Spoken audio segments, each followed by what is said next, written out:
Alessia, tu nous entends? Oui. Super. Ciao, Mister. Ciao. Génial. Moi, j'ai pas de soucis. Qui veut commence? Fabrice? Allez, alors, Fabrice. Ouais. Bonjour, coach. J'ai deux questions, s'il vous plaît. La première sur un plan collectif. On en parlait avec Paul un petit peu plus tôt. C'est plus compliqué de gagner au stade Vélodrome qu'à l'extérieur pour l'instant. Comment est-ce que vous expliquez ça, tout simplement? E cosa ha risposto Paul? Qu'est-ce qu'il a répondu, Paul? Il a dit que l'équipe, il y avait beaucoup de nouveaux joueurs, que c'était pas forcément simple, qu'il fallait s'habituer aussi à la pression et que certains pouvaient aider par rapport à ça.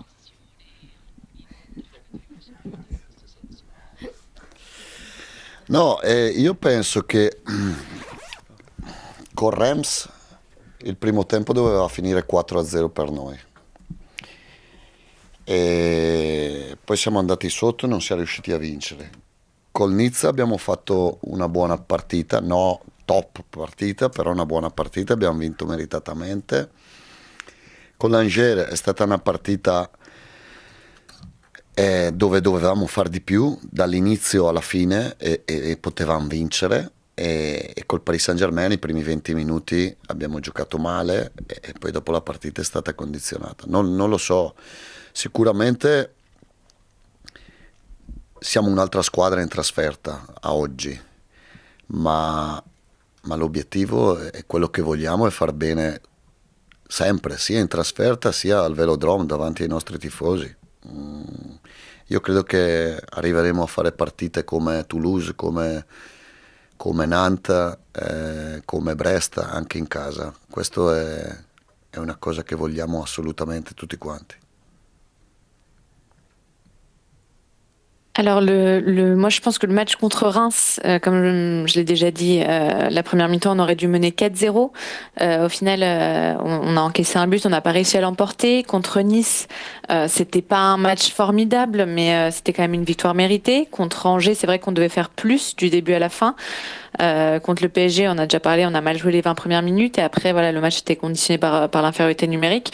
Mais c'est vrai, donc je suis d'accord qu'on montre un autre visage peut-être à l'extérieur, mais l'objectif, c'est évidemment de toujours bien jouer, de toujours réussir à être à notre meilleur niveau, que ce soit à l'extérieur ou au Vélodrome devant nos supporters. Donc voilà, moi, je suis quand même convaincue que des matchs comme celui qu'on a joué à Toulouse, à Nantes ou à Brest, on réussira aussi à les faire à la maison. Et ma deuxième, elle est plus sur un cas individuel, sur Neil Maupay. Je voulais savoir si vous étiez satisfait de ce qu'il vous a apporté jusqu'à présent et qu'est-ce qui vous apporte de différent par rapport à Eli Wahi, notamment. No, Maupay sta facendo molto bene, ma non c'è competizione tra Maupay e Wahi. Wahi ha un'altra età, un'altra esperienza, un altro passato. Maupay ha più esperienza, è più grande di età, adesso sta facendo bene Maupay, ma sul valore di Eli Wahi non abbiamo nessuno, neanche un dubbio. Ha fatto molto bene a Montpellier e così come ha fatto molto bene Maupay quando ha giocato. Alors, Maupay, c'est un joueur qui se sent très bien en ce moment, mais il n'y a absolument pas de compétition avec Eli Wahi. Ils ont un âge, une expérience et un passé différent. Maupay a plus d'expérience, il est plus âgé. Donc voilà, c'est vrai qu'il est en forme en ce moment, mais j'ai aucun doute par rapport à Eli Wahi non plus. Il a fait un très bon match à Montpellier, comme Maupay peut aussi faire de bonnes performances. Karim. Bonjour coach, Bonjour. J'ai deux questions. Je voudrais juste parler de Paul Lirola, qui était là juste avant vous. C'est un joueur que vous connaissez très bien, hein, puisque vous l'avez eu à Sassuolo. Comment vous le trouvez depuis vos retrouvailles du début d'été? Est-ce que vous retrouvez, entre guillemets, un peu le Lirola que vous avez connu, celui qui avait été révélé à Sassuolo avant de venir à Fiorentina, puis l'Olympique de Marseille?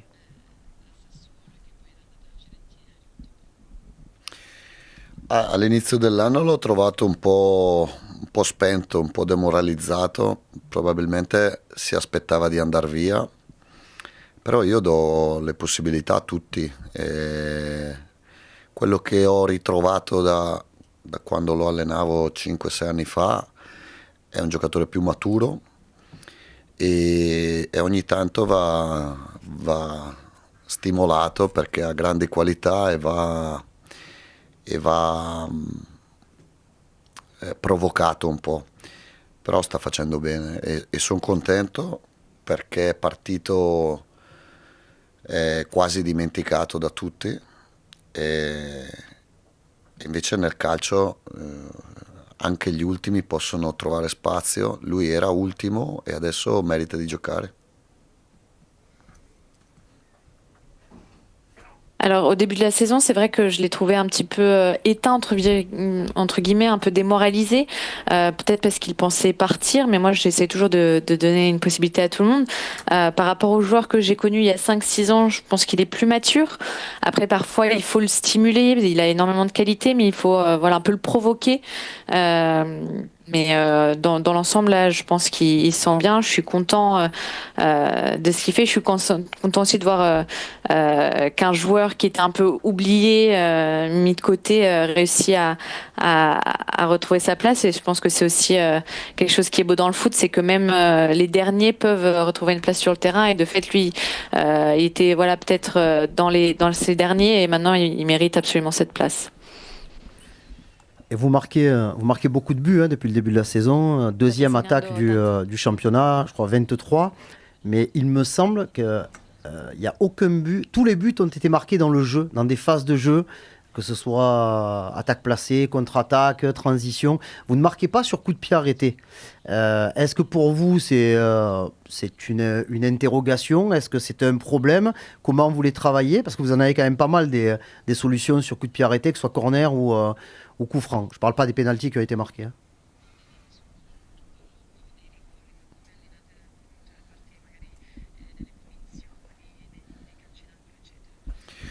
Domenica a Nantes abbiamo preso la traversa su calcio d'angolo, mi sembra, e dobbiamo sicuramente migliorare la battuta, anche se la battuta sono doti naturali, il battitore è sempre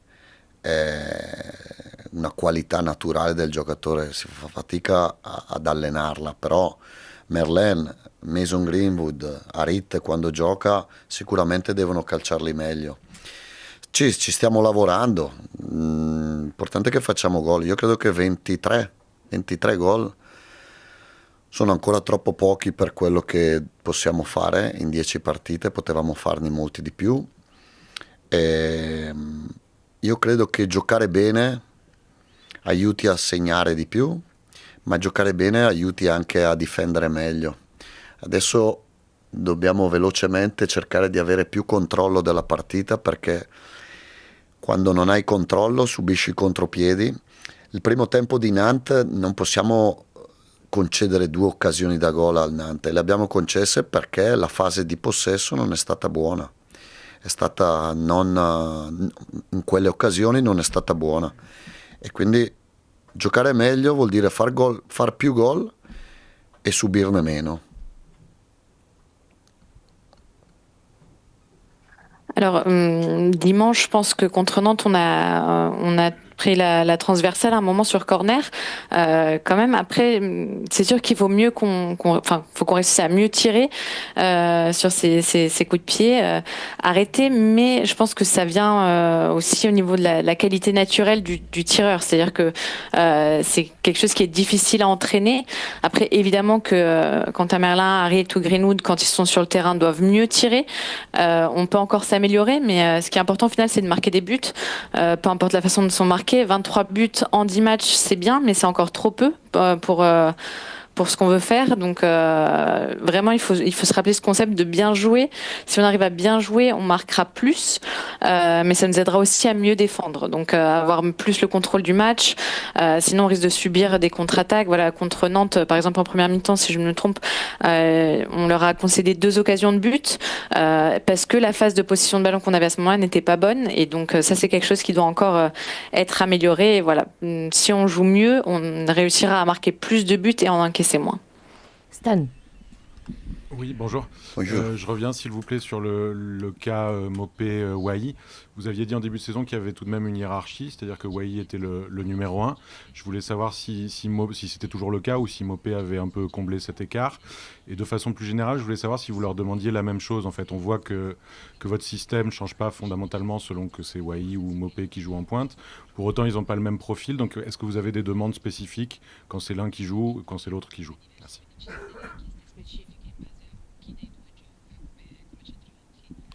No, le gerarchie sono rimaste le stesse. Poi all'interno delle gerarchie è il compito mio prima, perché voi giudicate la formazione dopo la partita. E dopo la partita è un po' più facile, bisogna dirle prima. Mi dovete fare il bigliettino con chi preferite e prima, perché farlo dopo è un po' troppo facile. La gerarchia su UAI e MUP è la stessa.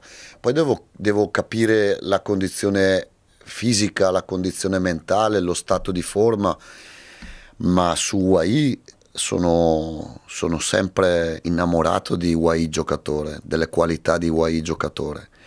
Deve ambientarsi un po' di più a Marsiglia, deve ambientarsi un po' di più al tipo di gioco, e invece MUP è già più furbo, è già più esperto, capisce prima le cose, ma arriverà a Wai, sì, arriverà. Wai è un 2003 e Nil mi sembra che sia 96, con l'esperienza in Premier League, e quindi dobbiamo aspettarlo un attimino, sì.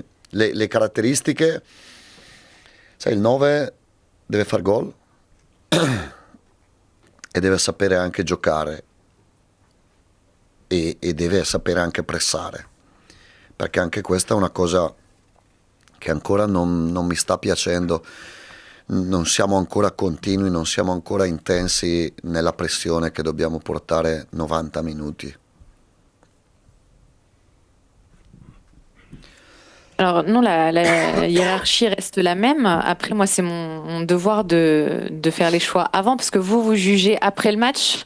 C'est un peu simple de le faire après coup. Donc, ce qu'il faudrait, c'est que vous notiez quelque part avant les matchs qui vous préférez, qui vous pensez devrait jouer. Donc voilà, c'est quelque chose qui est pas toujours facile, mais en ce qui les concerne, la hiérarchie n'a pas changé. Après, de match en match, il faut que je vois qui a la meilleure condition physique, mentale, qui a le meilleur état de forme. Mais je suis toujours amoureux des Wai en tant que joueur, de ses qualités. Après, c'est sûr qu'il faut encore qu'il réussisse à bien s'intégrer dans cette équipe, dans le style de jeu. Mopé, il a plus d'expérience. Voilà, c'est un style qu'il connaît aussi. Et la différence d'âge, je crois que Nil est de 96, Wai de 2003. Donc c'est voilà, encore une fois une expérience différente. Nil, il a joué également en première ligue. Et après, en ce qui concerne les caractéristiques, le 9, la pointe doit savoir marquer, certes, mais doit savoir aussi jouer, savoir mieux presser aussi. Et c'est quelque chose qui, pour l'instant, me plaît pas forcément tout le temps.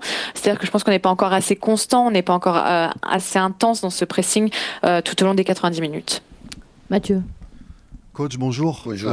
Quelle est votre réflexion pour demain sur la défense centrale avec les petits pépins de Cornelius, Geoffrey Kondogbia qui n'a pas fait une prestation très intéressante à Nantes, et le retour de Lilian Brassier? Voilà, quelle est votre réflexion pour cette charnière centrale sur laquelle vous travaillez beaucoup depuis le début de saison?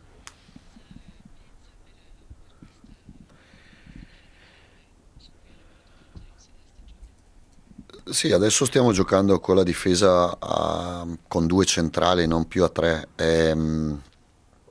Ma può giocare anche Brassier, adesso sta meglio.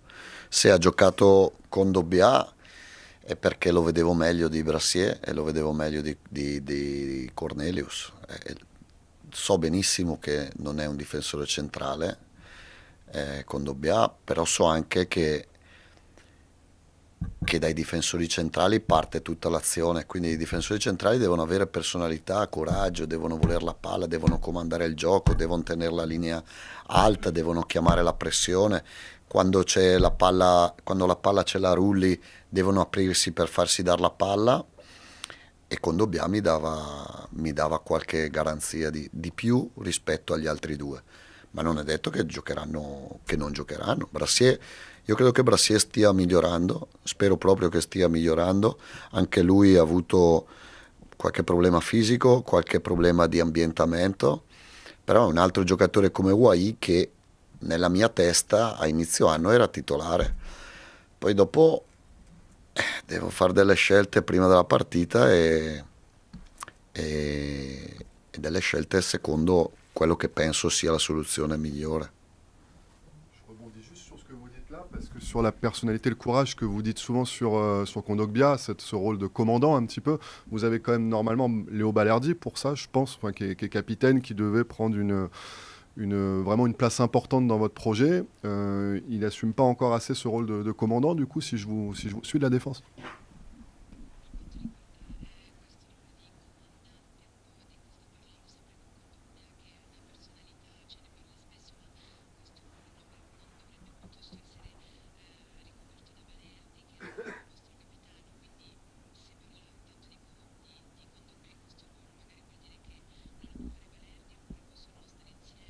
No, se giocano due centrali, Balerdi dovrà comandare quando ha la palla lui, e Kondogbia, Brassier, Cornelius dovrà comandare. Non è comandare la voce, comandare con la palla, quindi quando ce l'ha uno comanda lui, quando ce l'ha l'altro, tutti devono avere personalità. Per giocare si gioca con la palla, e per giocare ci vuole coraggio e personalità. Se no bisogna stare dietro e giocare di contrattacco, di ripartenza, però non sono io l'allenatore giusto per far quello. Alors, nous, quand on joue là avec deux défenseurs centraux, c'est vrai qu'on a différentes options. Brassier, là, il est revenu, il se sent mieux, c'est vrai, mais on a eu aussi, comme disait Cornelius, moi, je pense que même s'ils auraient pu jouer, l'un aurait pu jouer à la place de l'autre, Kondogbia, par exemple, je sais qu'évidemment, c'est pas un défenseur central de nature, mais par rapport à eux, voilà, ce que je disais, je pense qu'il peut avoir cette notion de commander le jeu, de pouvoir avoir la ligne, de maintenir la ligne assez haute, d'avoir une bonne pression. Ça, c'est quelque chose qui peut nous apporter, mais après que tous les joueurs, que tous les défenseurs centraux doivent nous apporter, puisque c'est le jeu qui part d'eux, qui commence là. Quand Rulli a le ballon pour la relance, c'est à eux aussi de se déplacer dans l'espace pour réussir à récupérer le ballon. Donc c'est quelque chose qui doit être fait de manière générale, peu importe le joueur. Après, on a dit, c'est vrai que Brassier est en train de retrouver son niveau. Il a eu quelques problèmes physiques, lui aussi devait s'acclimater, un peu comme Wai. Au début de la saison, c'était un titulaire, le titulaire pour moi. Après, il faut faire des choix en fonction de l'évolution de la saison. Donc c'est ce que j'ai à dire sur ça. Et sur la deuxième réponse, par rapport au fait de commander, comme je lui dis, on joue avec juste deux défenseurs centraux. Donc quand c'est Balerdi qui a le ballon, c'est à lui de commander. Quand c'est Brassier ou Cornelius ou Kondogbia, c'est à eux de le faire. Je parle pas de commander avec la voix, mais je parle de commander le jeu, c'est-à-dire d'avoir le contrôle du jeu, d'avoir le contrôle du ballon pour réussir à être offensif et éviter de les attendre. Moi, je veux pas avoir un jeu où on doit attendre l'adversaire et juste jouer en contre-attaque. Je pense que c'est pas le jeu que j'aime faire et je serai pas l'entraîneur qui prendra ce style de jeu. Xavier. Ouais, bonjour coach. Bonjour. J'ai deux questions, mais je les fais en une prise de parole, ça sera plus rapide. La première, c'est par rapport à... C'est une transition que vous m'avez faite. Je voulais savoir, qu'est-ce que vous demandez à vos joueurs en matière de pressing et surtout de contre-pressing à la perte du ballon? Est-ce que vous avez une règle visant à dire au bout de 5-10 secondes, on doit être capable de récupérer le ballon? Et la seconde question, c'était par rapport à la semaine dernière. Vous disiez être satisfait du bilan comptable. Effectivement, il est plutôt satisfaisant. Mais dans le contenu, ça manque de régularité, ça manque de continuité. J'aimerais savoir, 4 mois après votre arrivée, finalement, quelles sont à l'inverse vos certitudes sur cet effectif, les points sur lesquels vous pouvez travailler de façon positive, entre guillemets. Merci. Beh, bella domanda, tutte e due. Allora, la riaggressione in 5 secondi, quella che lei ha parlato 5 secondi, quella è una fase difensiva appena dopo aver perso la palla, quindi la palla ce l'abbiamo noi, la perdiamo, riaggrediamo. La pressione, il pressing è fatto un po' più di strategia, di partita in partita un po' cambia. Col Paris Saint-Germain l'idea era di partire a metà campo e sui passaggi indietro alzarsi e andare alti, non partire da alti, ma partire da un'altezza media, aspettare il retropassaggio e alzarsi. Altre partite invece, come quella di Nantes, come quella di Montpellier, la pressione che a Montpellier l'abbiamo fatta molto bene e la pressione è alta. Fase difensiva, la palla ce l'hanno gli altri, appena muovono la palla andiamo e certe volte siamo anche uomo contro uomo, uno contro uno.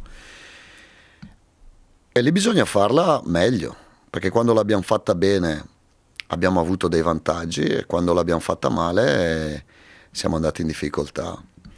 Ma sono due cose diverse i 5 secondi dalla pressione. I 5 secondi è la reazione palla persa, che noi chiamiamo reazione palla persa, e deve essere fatta immediata alla perdita del pallone. Però anche lì bisogna giocare con passaggi corti, perché se si gioca con passaggi troppo lunghi non ce la fai a chiudere e riaggredire. Mentre la fase di pressione, quella che dicevo prima, Meupé e la differenza Meupé e Wai, è anche quella, è anche la predisposizione, l'esperienza, saperla già fare da anni. E Mason Greenwood, Wai, Eli Wai non hanno grandissime esperienze su questa cosa qua e quindi bisogna educarli, allenarli per alzarla, perché è un altro aspetto che segna il coraggio di una squadra. Il coraggio ce l'hai con la palla, ma ce l'hai anche senza palla, e queste cose sono tutte cose che dobbiamo mettere a posto. Per quanto riguarda il bilancio, io credo che abbiamo 20 punti in 10 partite. Vuole fare la traduzione prima? Vai. Alors, ce sont deux très bonnes questions. La première, alors, en ce qui concerne les 5 secondes, ça, c'est ce que moi j'appelle une réagression sur la phase défensive. Donc, c'est quand nous, on a le ballon, on perd le ballon, on a ces 5 secondes dont vous parlez pour la récupérer. C'est quelque chose qui est différent du pressing. Le pressing, pour nous, c'est quelque chose qui va être plus stratégique, qui va changer de match après match. Par exemple, contre le PSG, l'idée, c'était de commencer plus ou moins au milieu du terrain avec des passages vers l'arrière et de ces passages en arrière remonter et faire un pressing plus élevé, alors que un pressing plus haut, alors que contre Nantes, contre Montpellier par exemple, où je pense qu'on l'a très bien fait, là dès le début l'idée c'était d'avoir un pressing haut, donc même sur la phase défensive quand eux avaient le ballon, de nous trouver avoir une ligne défensive très haute voilà, essayer de récupérer le ballon même parfois en allant en 1 contre 1. Ça c'est quelque chose qu'il faut encore qu'on améliore, parce que c'est vrai qu'il y avait des fois où on réussit à bien le faire, il y a des fois où quand on le fait mal ça nous met vraiment en difficulté. Donc c'est quelque chose sur lequel on travaille, mais voilà, ce sont deux choses différentes. Cet aspect de 5 secondes que nous on appelle réaction de ballon perdu. Donc c'est vraiment quelque chose qui est immédiatement fait après la perte de ballon. Et ça doit se passer par des passes courtes, parce que sinon c'est difficile ensuite de repartir. Et ce pressing dont je parlais aussi en faisant la différence entre Mopé et Wai, c'est vrai que par exemple Mopé a aussi cette expérience, ce savoir-faire depuis des années, quelque chose qui est automatique, alors que des joueurs comme Greenwood, comme Wai ont encore moins d'expérience sur ça, et donc c'est quelque chose qui doit être vraiment entraîné pour pouvoir l'améliorer. Et je pense que ça permet de créer, de construire aussi plus de courage pour l'équipe, parce que le courage ça se voit avec le ballon mais aussi sans ballon. L'altra domanda è un bilancio, posso fare il bilancio? Io sapete che sono onesto e sono un perfezionista, non mi accontento. Per quanto riguarda la classifica è buona, perché siamo 20 punti dopo 10 partite, secondi in classifica. ed è una cosa comunque importante. Avremmo potuto avere più punti sicuramente, però è una cosa buona considerando anche le altre squadre, il Monaco, il Brest, il Lille, stanno facendo tutti, anche in Europa, in Champions League, stanno facendo molto bene e quindi dobbiamo essere abbastanza soddisfatti della classifica. Dobbiamo migliorare molto la qualità del gioco. La qualità del gioco dobbiamo migliorarla tanto, perché io credo che i risultati si ottengano con i giocatori forti, sicuro, e il Marsiglia li ha, però anche con il gioco. E quando parlo di gioco vuol dire con palla e senza palla. Se voi mi chiedete se sono contento ad oggi, no. Ma questo lo dico pure ai giocatori, chiaramente è responsabilità mia e quindi perdo il sonno la notte perché vorrei giocare meglio, vorrei essere più aggressivo, vorrei fare 23 gol, ne vorrei fare 46 di gol dopo 10 partite. E mi fa stare positivo la qualità degli uomini che ho dentro lo spogliatoio, la qualità delle persone. I giocatori sono bravi ragazzi, ci tengono tutti, mi seguono tutti, hanno tutti passione, hanno abitudini calcistiche diverse da quello che stiamo facendo quest'anno. In tanti non sono abituati a fare quello che stiamo cercando di fare quest'anno. Tutto qua, e quindi magari ci vuole un po' più di tempo, magari ci vuole anche una scintilla pesante, e poteva essere col Paris Saint-Germain. Col Paris Saint-Germain ero dispiaciuto e deluso perché mi aspettavo una grande partita che potesse essere il volta pagina. Ecco, però dopo Nantes io ho fatto il monologo di 10 minuti perché poi bisogna vedere le cose anche con equilibrio e con lucidità.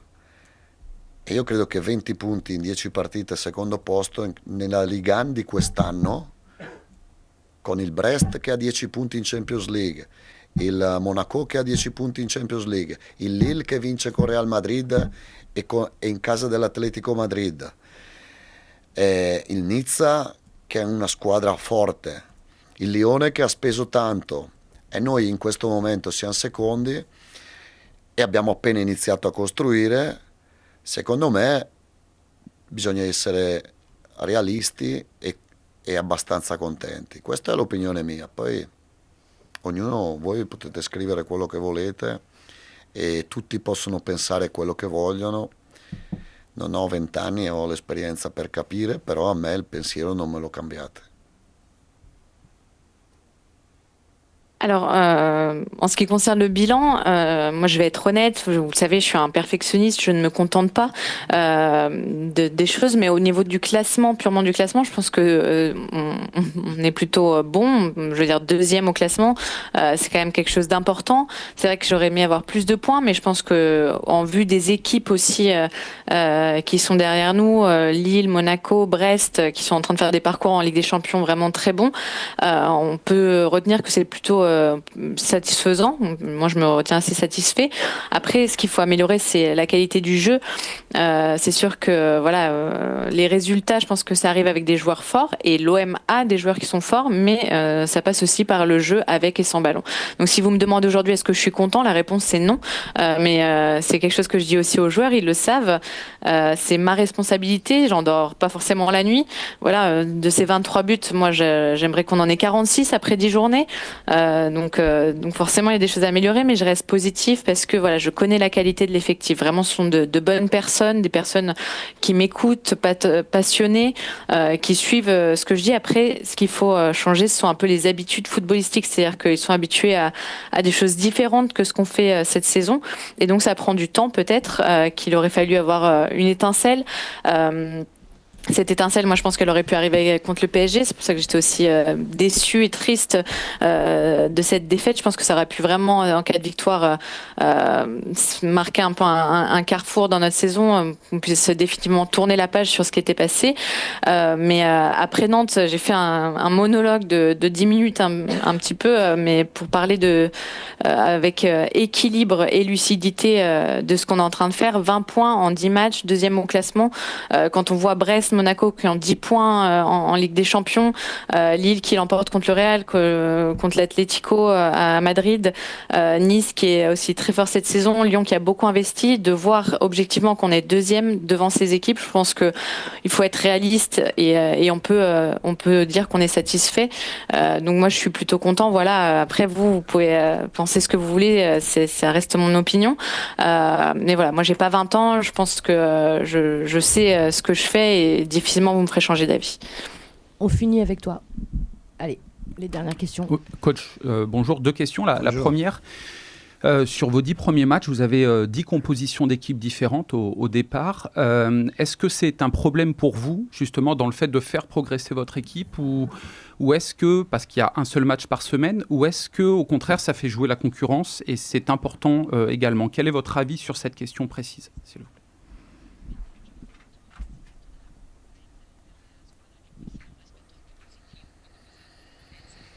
E domani c'è l'11ª nuova, perché sto cercando, innanzitutto qualche infortunio ci ha pesato, Merlin, Leo Balerdi, qualche espulsione ci ha pesato perché poi sono stati squalificati la partita dopo, e poi sto cercando di trovare l'assetto giusto, sto cercando di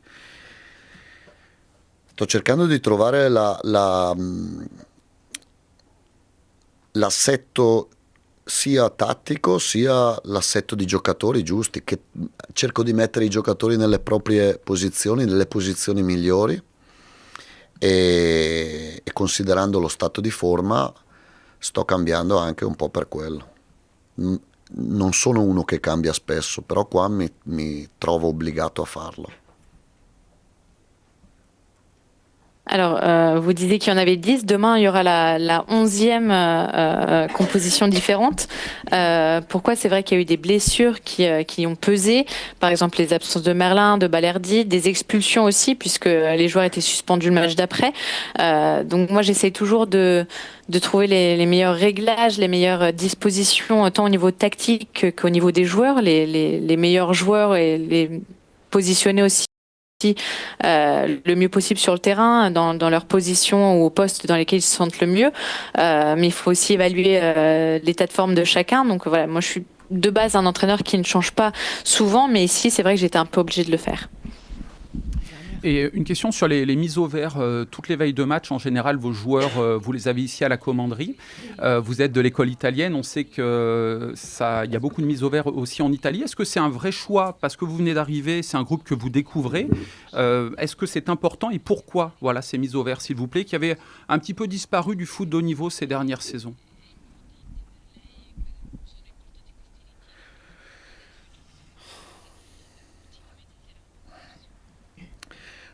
No, abbiamo fatto il ritiro sempre, ma stasera non sono in ritiro, quindi stasera li lascio dormire a casa. Abbiamo fatto il ritiro perché dopo cena, quando siamo alla comanderie, facevamo una riunione tattica, una riunione di cose che servono per migliorare, e ho ritenuto fare il ritiro nelle prime partite. Stasera no, la prossima non lo so, vediamo, ma io ero un numero 10 e non amavo neanche io i ritiri. Alors, en ce qui concerne la mise au vert, c'est vrai qu'on l'a fait tout le temps. Enfin, on l'a tout le temps fait. Mais ce soir, par exemple, on ne le fera pas. Les joueurs dormiront chez eux. Donc, c'est vrai que ça avait commencé parce que après dîner, généralement, quand on se retrouvait à la commanderie, on faisait une réunion tactique sur les choses qu'il fallait améliorer. Donc, j'avais décidé de faire une mise au vert pour les premiers matchs. Mais voilà, ce soir, il y en aura pas. Le prochain match, on verra. Après, moi, j'étais un numéro 10 et j'aimais pas forcément non non plus être en mise au vert les veilles de match. Sì, boh.